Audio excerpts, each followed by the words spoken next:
Hello and welcome. You're watching Greenwich Live Sessions. This is your host Umar Khan, and I'm back with another program, another guest. And I'm so excited to introduce my guest for today. He is an intellectual personality, and he's done so much in his life, such wonderful things he's done over the years. I'm just confused from where to start about the wonderful journey he's spent. So, he is the former director of international trade at the Ministry of Foreign Affairs of Mauritius, who graduated and done his master's in economics from the University of Karachi in 1980. He is author of several books that we'll be talking about today, and he's also the member of Islamic Culture Center Mauritius, Friends of Pakistan and Friends of Turkey. A very warm welcome to Mr. Assad Bhuglah. Welcome to the show, sir. How are you? Fine, sir. Assalamu alaikum to all the viewers, and thank you for providing me this platform. And I'm also very grateful to the Greenwich University, especially to Professor Sima Mughal and Mr. Abnawaz, and to you, sir. Walaikum So, salam. It's a complete Ramadan honor. Mubarak also. Yes, it's a complete So, honor for us to have you here. How have you been spending all this time? Because we have the situation of COVID-19. So how have you been spending your time all this time? it has been strict confinement. We are compelled to be at home, except that on the day of our alphabet, we go out quickly for shopping and come back home. We are not allowed to roam about. And as from today, the confinement has been relaxed a bit. Uh, some people have started going to work, and schools are closed still until August. And other activities will come in full swing as from 1st June. So it's partial lifting of confinement. Right, definitely. And since we're also coming near Eid, so how is Eid celebrated there in Mauritius? Eid is celebrated with great effervescence, just like in Pakistan.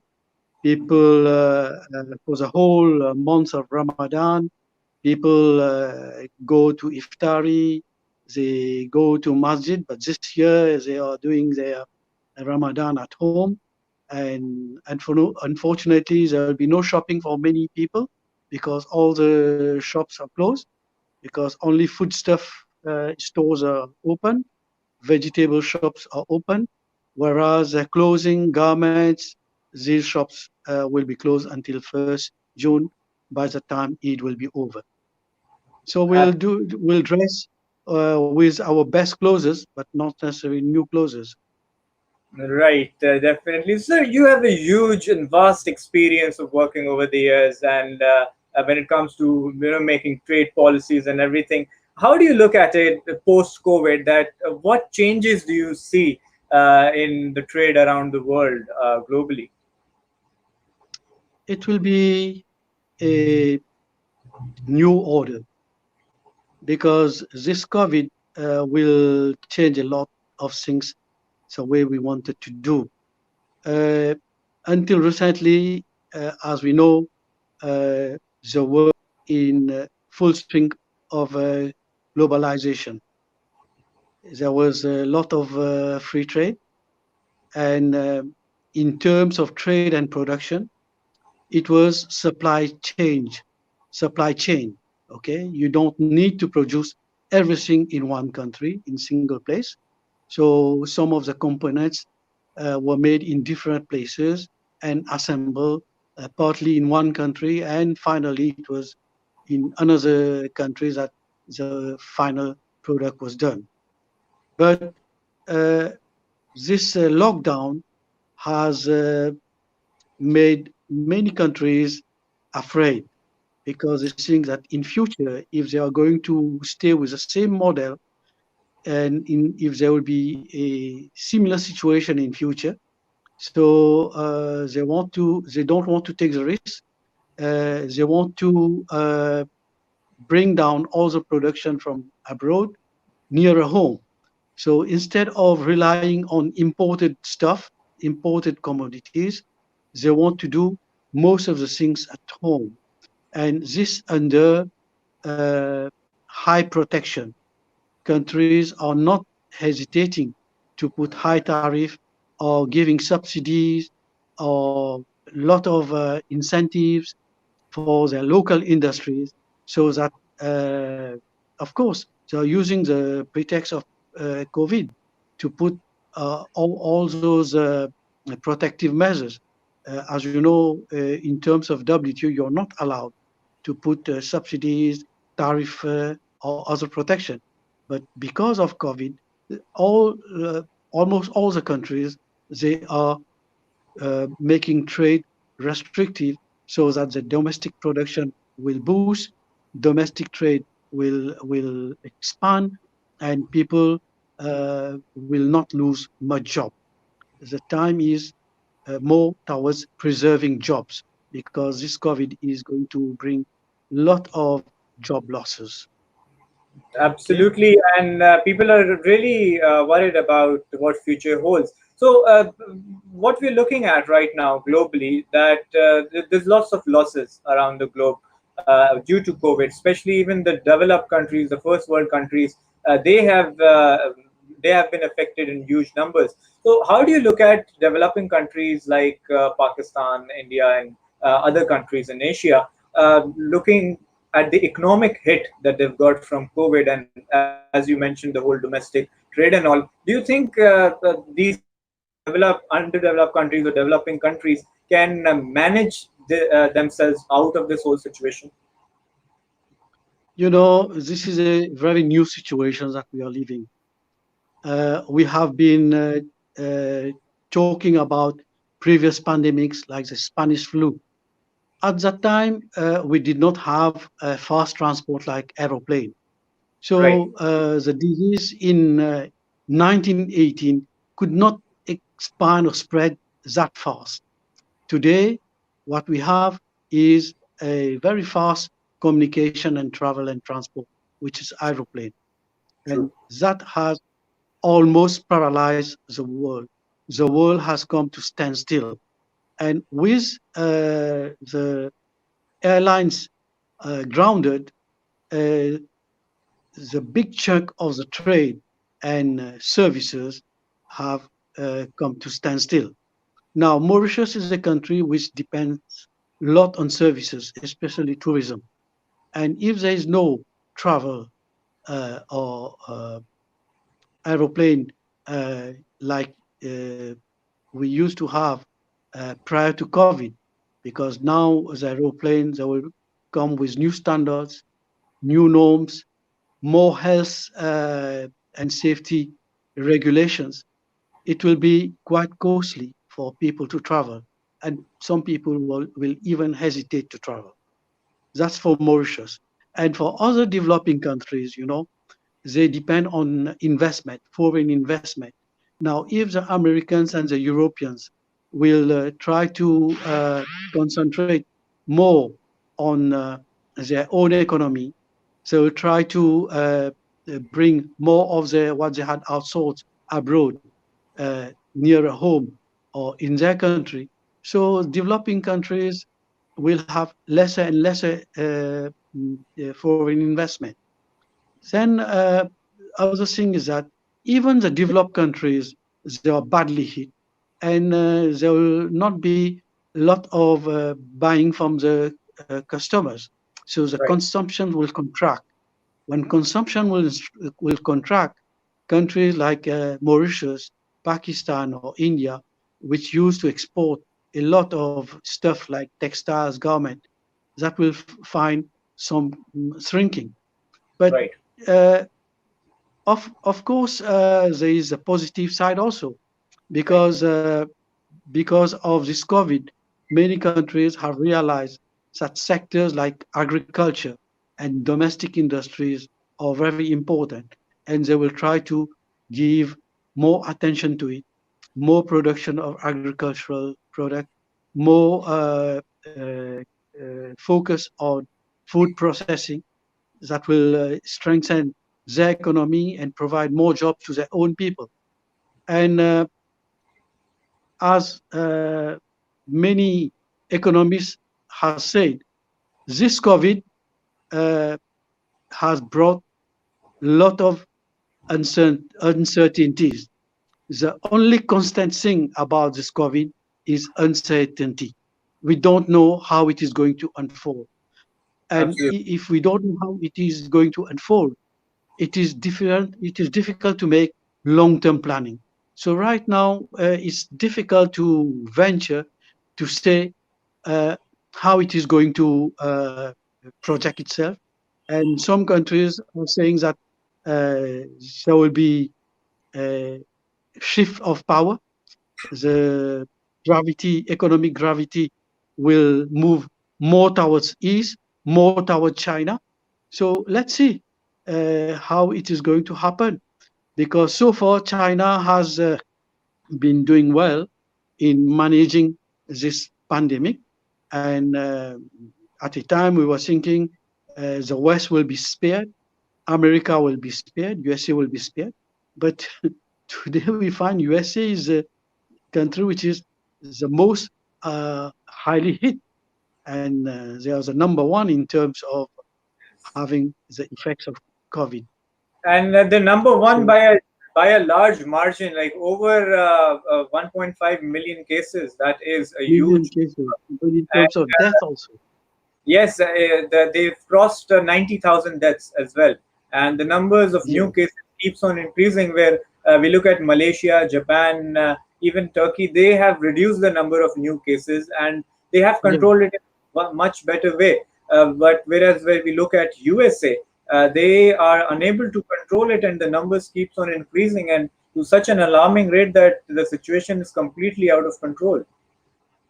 Yeah, Omar, the thing is that health is a sensitive issue. It's Right. not politics. You can't play politics with health. You can't True. boast that I have the best policy, I can deal with it.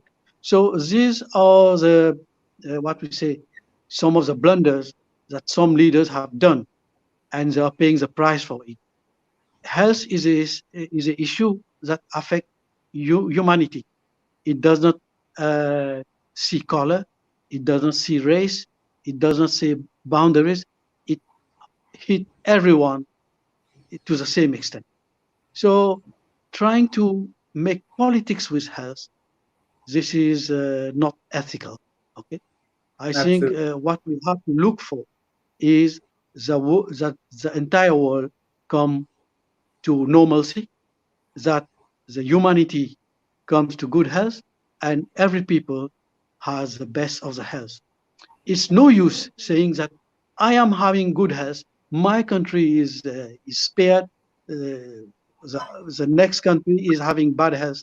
This is not good, because if I am having good health and if my neighbor is not having uh, a, a good one, so this it is a contagious disease. What's the use of me protecting myself and my neighbor is not protected? So I think Very right. for us is to pray for the whole world to be in good health so that we can Absolutely. travel, we can go and study abroad, we can export, we can trade. Hmm? Very well said. Very well said. That it's not just taking care of yourself only. You have to look out for humanity. You have to back each other up, support each other up, and that was so wonderful insight that you gave. And now let's move on towards the other brilliant things you have done over the years. And you've wrote several books, which includes quite a many books, and we'll be talking about them. Which includes the thread negotiations that you wrote way before I was born. Yes, it was And in 2004 when I was still working at the Ministry of Foreign Affairs as Director of oh, International Trade. all right, I was Yeah, born by I was born by then. You're right. at that Apart, time we are having a summit, a small island summit in Mauritius, organized by right. United Nations. And then I wrote that book, Techniques of Negotiation for Small Island Developing States. It was sponsored by UNDP. Okay, Wow. so And then lots of more books that includes on the life yes, of Dr. Idris Gumani and the the one you wrote named Bhandari.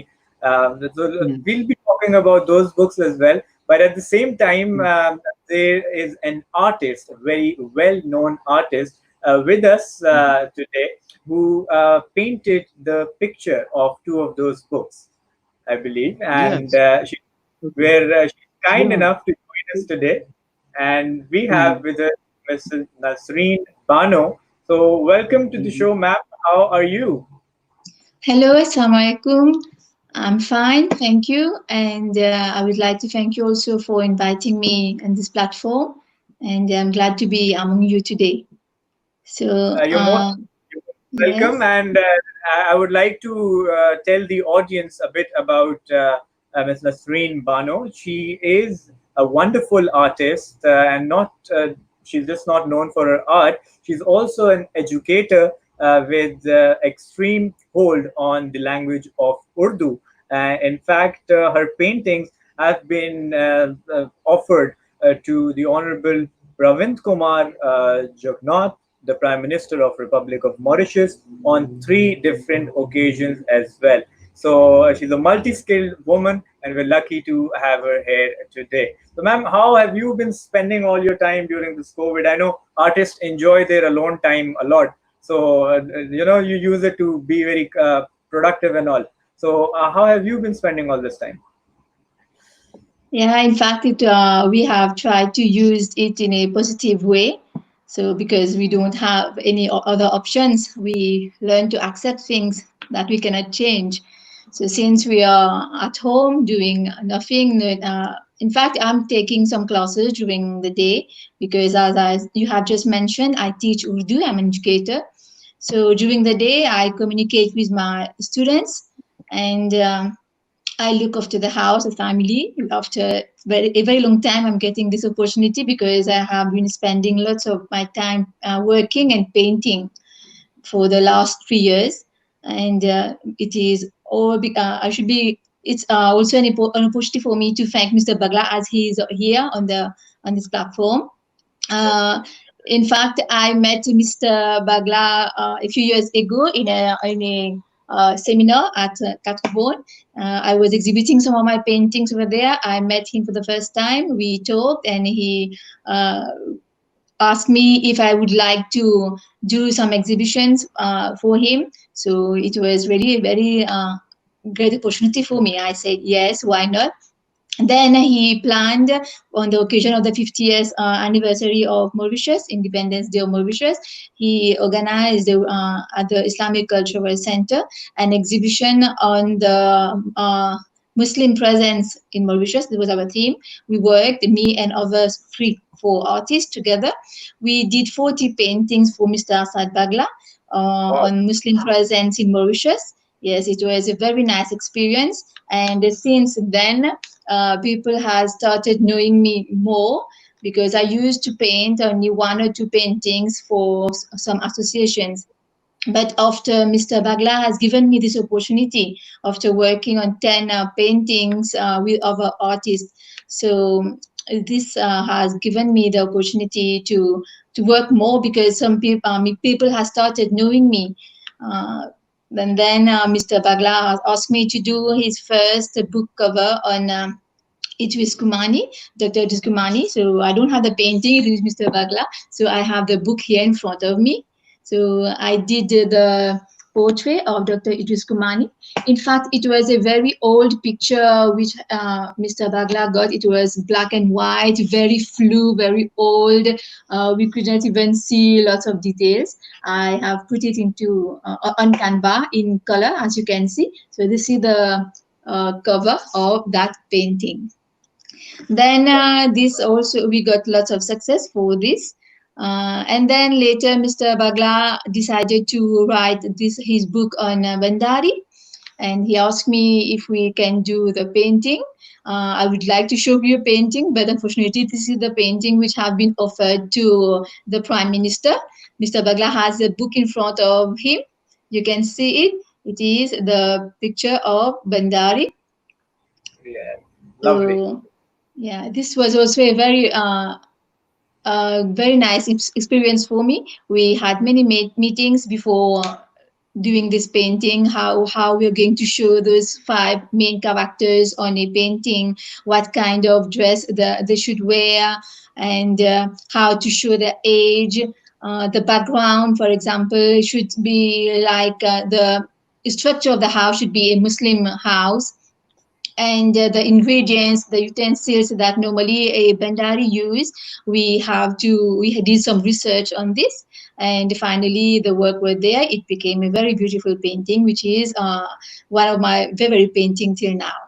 Then Indeed, later, yes. yes, indeed it is. And I would like to tell the audience here right now that because we're talking about writing books, so at one side, I have the honor to have Mr. Assad Bhuglah, who wrote these books, and on the other side, I have an artist who painted the pictures to enhance the imagination of the readers. So when we write a book, a writer, I would rather define a writer who's actually painting the imagination of the readers through his words.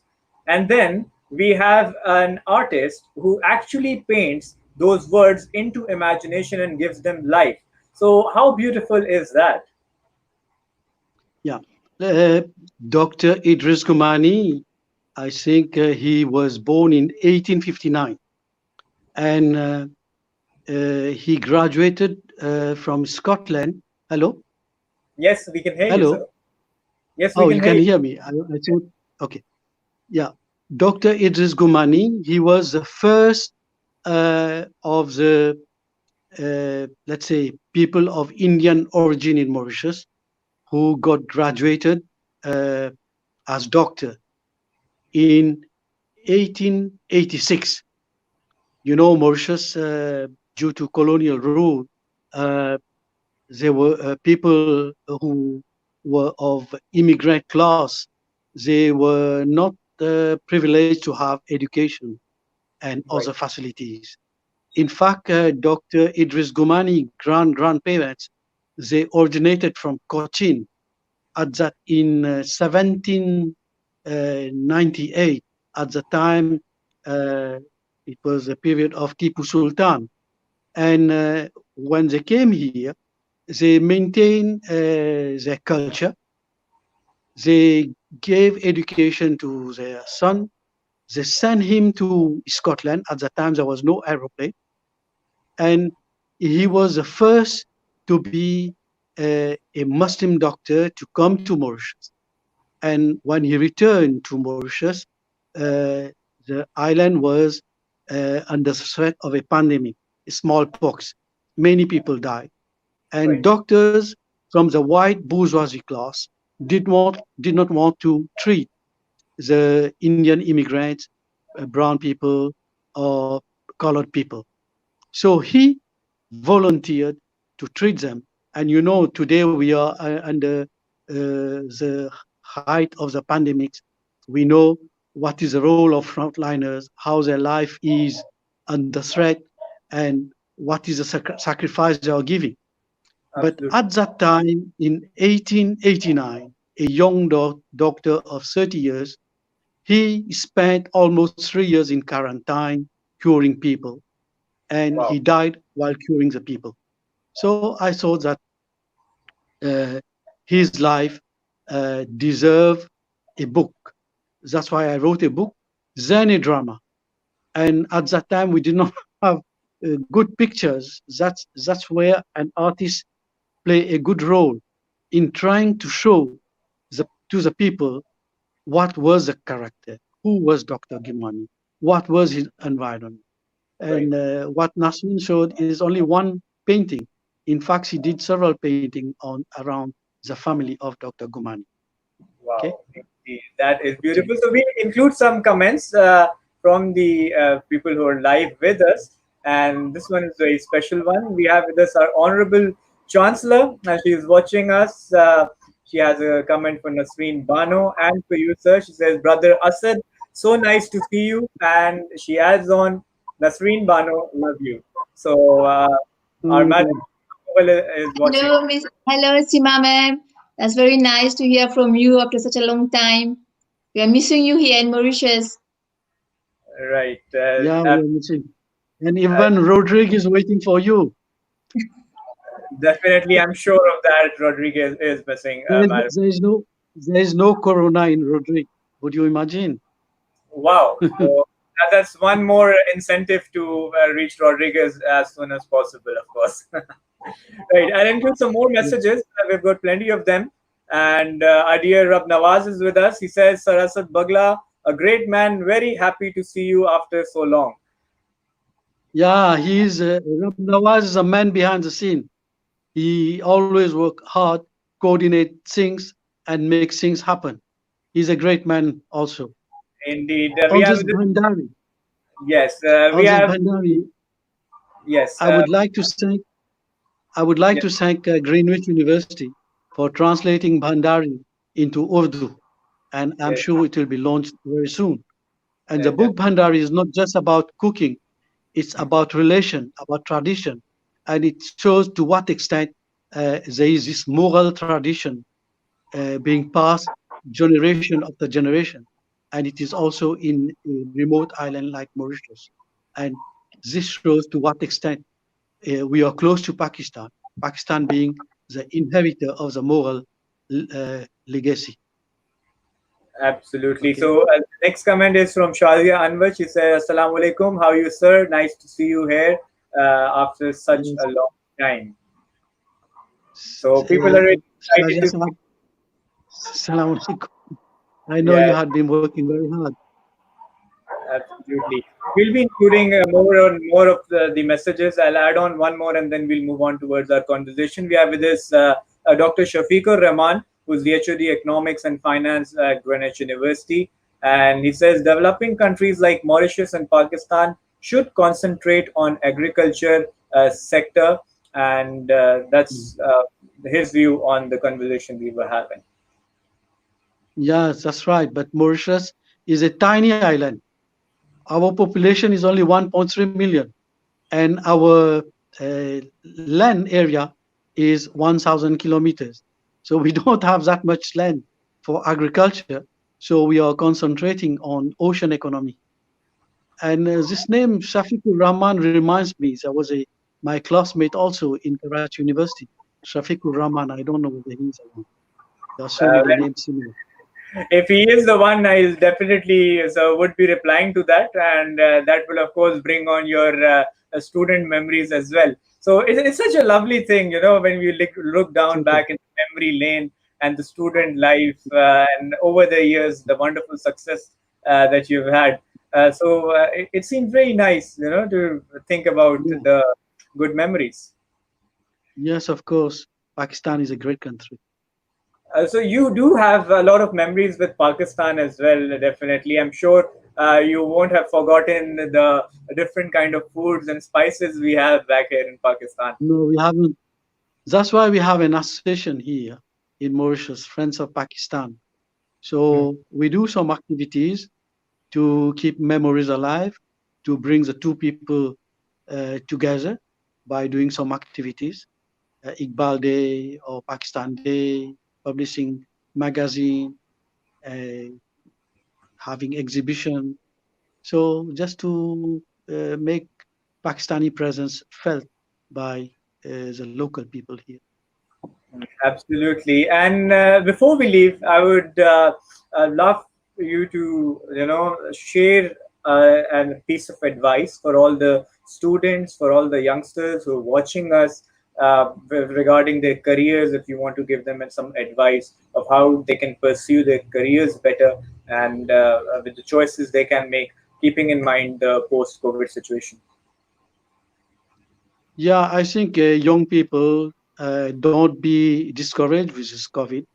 I hope a vaccine will be found sooner and things will return to normal.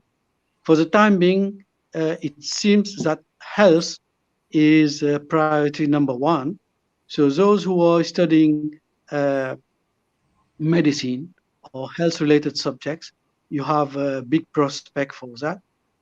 Please go for it.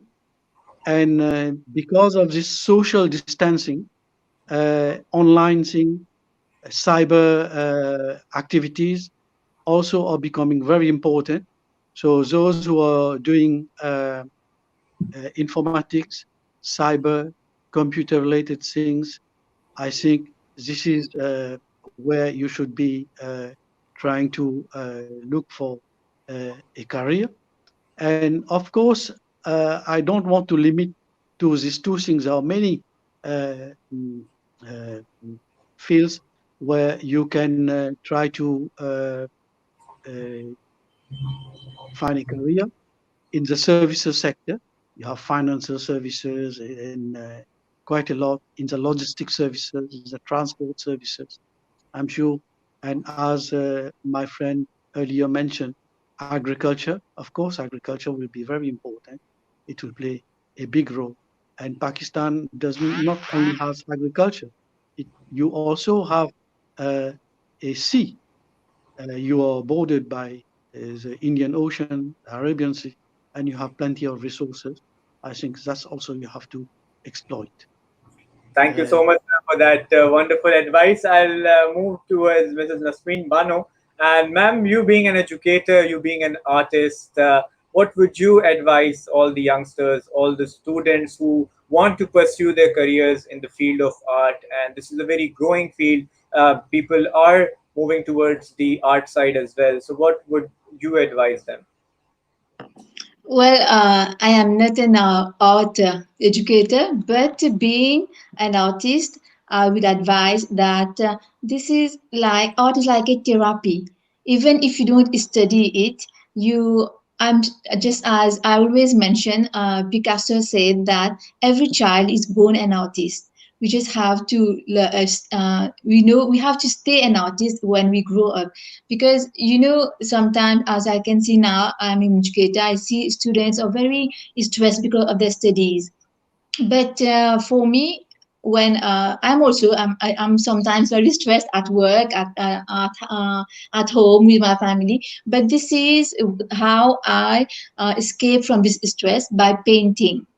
Painting for me is a therapy, have I just said. It is like a magical world. When you start painting, you forget everything. You get some inspiration, you feel good, you feel like you are in a magical world surrounded by lots of positive things. So, when you paint, after some time, when you see what you have achieved, what you have, when you have completed the painting, you'll be surprised that how can, if it is you who has done this, or it was something magical that has happened. So the feeling that you get at that time is really good, and this help you to maintain a good balance, to control the level of stress. You forget your other stress of life, so you enjoy doing it. Just like you have asked me in the beginning of this show, how I am as an artist, how I'm dealing with this confinement. So I don't. I'm very happy because I'm getting so much time to spend with my paintings, with my colors, with my paints. So I really don't see the difference that I'm being confined, that I am imprisoned, I'm not able to go out. I'm really not affected at all. On the contrary, I'm very happy that I'm in my magical world. So I will advise all the students, whether they are pursuing art or in the medical field or any field they are deciding to pursue the studies. So if they can paint, and it's not only about painting. An artist can be someone who learn music, dance, or anything, any form of art. So if they're interested, they have to keep practicing it. So this will help them. Absolutely, I totally agree to it, and I believe that every student, every youngster, every living being, I believe, should have some productive and positive hobby which helps them to express themselves. It could be art, it could be writing, it could be music, it could be traveling. But one needs a positive or constructive hobby in life to feel free to express themselves, and that actually makes them feel alive. Thank you so much for your wonderful time. But before we leave, Mr. Assad Bhuglah, I would request you to share one word for our Greenwich family, for our Greenwich University. yes, Greenwich University, I think it's growing. It has crossed the border. It is known in Mauritius, in Africa, in Como. So keep on doing this good work, this outreach. I think you are not only serving your university, you're also serving your country and serving humanity also, especially during this COVID period when people are a bit under depression. You're trying to bring some value in their life through such kind of program. So thank you, Madam Sima Mughal. Thank you, Mr. Rab Nawaz, and thank you all the Greenwich family. And I will seize this opportunity to wish you all a happy Eid al-Fitr. Thank you so much, sir. I'll move to Ms. Nasreen. Ma'am, your comment for our Greenwich family, for our Greenwich University. Well, I have visited the Greenwich University here in Mauritius several times. I know many of of the staff and the students there. I would like to tell you that I have done a painting also for a student there.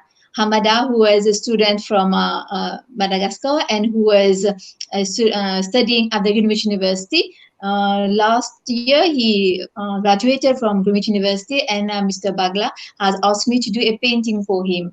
So I did the painting, and I was invited for the function, and it was really a nice, another nice experience. And Greenwich University, for me, I've always told my friend that whenever I go there, I feel like we are family. Whenever there is nothing formal, when we go there, Mr. Nawaz has invited me so many times for many functions.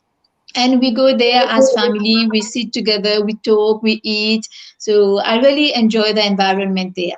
So this is a very good experience Just to to be say part one of thing, Greenwich University. the paintings that you did for Hamada, he is from Comoro Island, Oh, yes, and yes, yes. his study, yeah, his study was sponsored by France or Pakistan. Wow. Those students who studied in Pakistan and after their graduation, those Mauritian, they formed this association which is called Friends of Pakistan. So uh, what they did, they said they have benefited from education in Pakistan. So they tried to look for sponsorship and got one deserving student from Comoro and totally financed his education at Greenwich University in Mauritius. His air ticket, his tuition fees, his travel, his boarding, his lodging. And when he went, this is where Nasrin made a painting. That painting was on behalf of the Friends of Pakistan offered to Hamada. Yes, and Hamada Okay. is watching us right now. He just commented, and for the all the wonderful things that you've been doing for so many people, you're actually changing lives and giving them the platform to express their talent and their potential. And I'll just include the comment of Hamada right here on our screen. He's saying, "I'm here already, and I'm so happy to see all of you." So let me tell the audience, Hamada just graduated in the last convocation of Greenwich University held in Pakistan, Karachi campus. And he flew from Mauritius and he got his degree. In fact, he started off the convocation with Tilawat Quran Pak, and he himself is a Hafiz as well, Qari. So that is absolutely beautiful. And these students, these youngsters, they look and seek towards a platform, a support to show their talent and potential. And by these platforms and by that support that Mr. Assad, you have been providing, I think you're changing lives, and not just lives of an individual, a whole entire generation. Because one youngster of a generation is, being treated well with education. You treat a whole generation ahead. So that is the That's most true. beautiful thing. So thank you so much for your time, and I hope you both stay safe, stay well, and inshallah soon we have another session regarding some new topic. And it was wonderful to have you both, wonderful to share your experience and the lovely additions that you made. We're all honored, are all our students, are all viewers are so thankful for your time. Thank you, sir. Khudafis. With our face, and Fine. thank you, Raseen. All right. So that was the session from today. You heard Mr. Assad Bhuglah and Mrs. Nasreen Bano for the wonderful things they've shared, the wonderful intellect, the wonderful insight for trade policies by Mr. Assad Bhuglah, the stories that Mrs. Nasreen shared for our artist, and how art is and how art makes you feel was absolutely fruitful and so interesting and informative for all of us. So this is all for today's session. We'll be back tomorrow, inshallah, with another session on another topic. If you want us to discuss any topic, you can definitely comment us in the feedback, and we'll be talking on that specific topic. This is all for today. I'll be back tomorrow, inshallah, with a new guest, a new topic. Until next time, stay home, stay safe, and Pakistan Zindabad.